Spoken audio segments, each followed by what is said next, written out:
In this video, I'm going to show you mostly the Move tool and how to resize and place your images all around your document.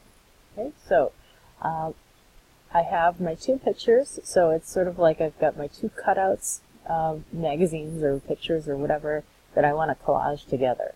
So the Move tool, again, is the very first one, and for any of these tools, if you just mouse over them, it'll show you exactly what it is.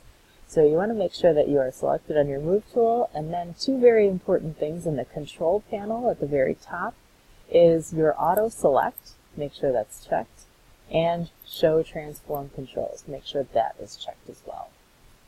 Okay, because those are going to allow you to go back and forth between your layers without having to actually come over here to the layers and select on them. But notice when I select on the kite, my kite layer is selected. When I click on the Learning is a Lifestyle, then that is also selected. So I would like to move this over here, so I just click and drag. That's how you move things. And then I'm going to click and drag, and I'm going to move this over here. What I'd like to do is enlarge this picture, and so I'm going to start it up in my corner, and then I want to make it nice and big so it fits in my picture. But notice I'm working with a vertical picture, and it's starting to distort and get all stretchy and weird. So what I'm going to do, and I'm holding my finger down on the mouse right now so that I can keep and constrain the proportions here. Because if I try to do it myself, it's going to end up looking too skinny or too fat.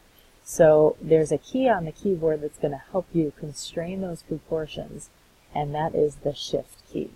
That Shift key, notice what I do, so I'm going to really make it dramatic. When I press the Shift key, look at what happens. Okay, let go of the Shift key. I'm still holding on to my mouse. Shift key will constrain those proportions, so now when I move my mouse, it's not distorting at all, and I can make it the size that I want to. So once I've reached the size that I want, I'm going to unclick, and you'll notice that you can kind of see the pixels. The picture isn't that clear, and so, however, always finish what you start. That check mark is going to be the answer to all your questions. If you're ever stuck, is there a check mark there? Check it, and you'll be good. So now I check it, and my picture is now nice and focused.